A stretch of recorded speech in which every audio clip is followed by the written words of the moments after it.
Komponen biotik dan abiotik dalam ekosistem.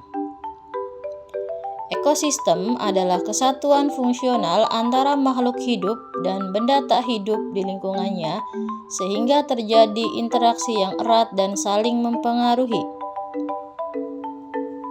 Jadi, dalam sebuah ekosistem, tidak saja terjadi interaksi antar makhluk hidup atau organisme hidup atau biotik, melainkan juga ada makhluk tak hidup atau abiotik.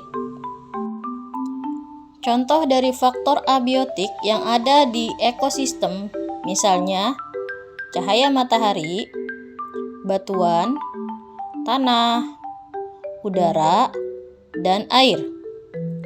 Sedangkan faktor biotik misalnya manusia, hewan, dan tumbuhan. Komponen biotik. Berdasarkan peranannya dalam ekosistem, komponen ekosistem yang tergolong dalam biotik dibedakan menjadi produsen, konsumen, dekomposer, dan detrivor. Produsen adalah organisme yang mampu mensintesis senyawa organik dari bahan senyawa anorganik menggunakan energi sinar matahari. Konsumen. Konsumen adalah makhluk hidup atau organisme yang mendapatkan bahan organik dari organisme lainnya. Contohnya, hewan dan manusia. Dekomposer. Dekomposer adalah pengurai yang berfungsi menguraikan organisme menjadi bahan anorganik. Contohnya, bakteri dan jamur. Detrivor.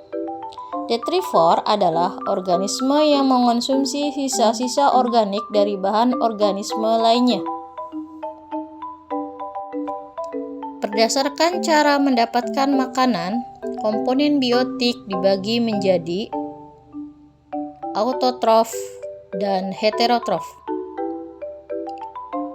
Autotrof yaitu organisme yang mampu membuat atau mensintesis makanannya sendiri. Misalnya, tumbuhan hijau yang berperan sebagai produsen.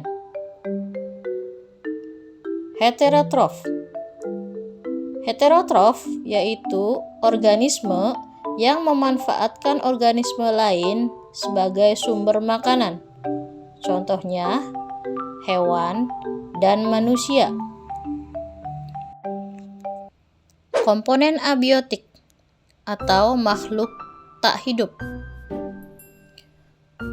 Komponen ini ada di dalam ekosistem, namun tidak tergolong ke dalam organisme hidup.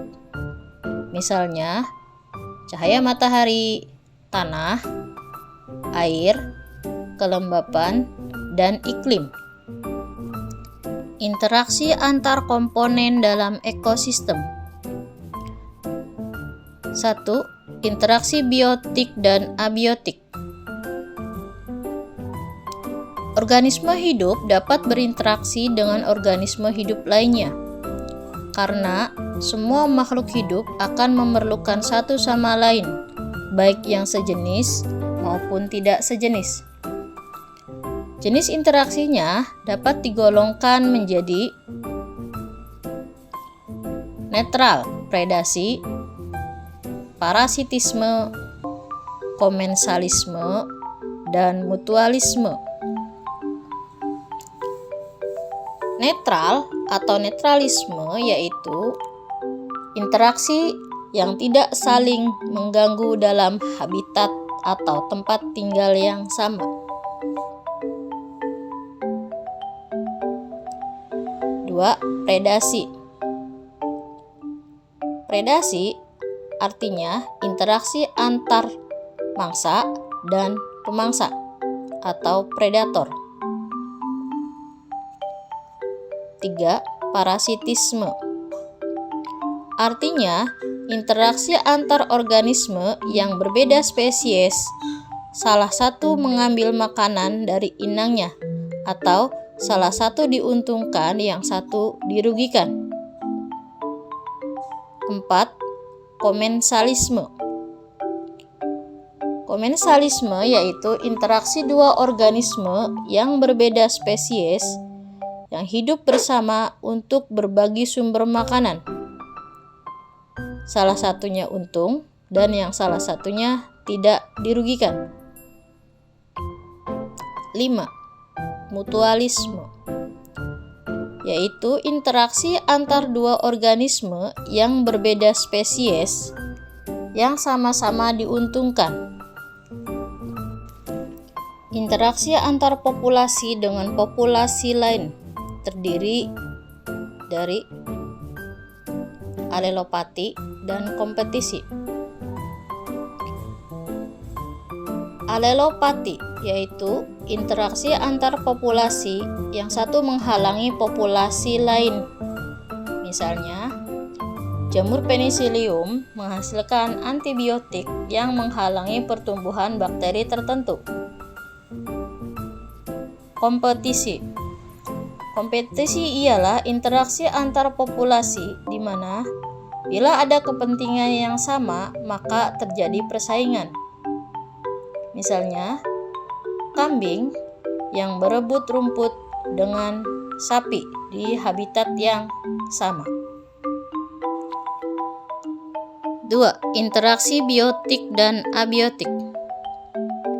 Dalam interaksi antara abiotik dan biotik menjadi sebuah ekosistem, hubungan antara organisme dan lingkungannya dapat memicu terjadinya aliran energi. Juga terdapat struktur atau tingkat trofik, keanekaragaman biotik, dan siklus materi. Dengan begitu, ekosistem tersebut dapat mempertahankan keseimbangannya. Apabila keseimbangan tidak terjadi, maka muncul dinamika perubahan ekosistem untuk mencari keseimbangan baru. Demikian penjelasan tentang komponen biotik dan abiotik dalam ekosistem.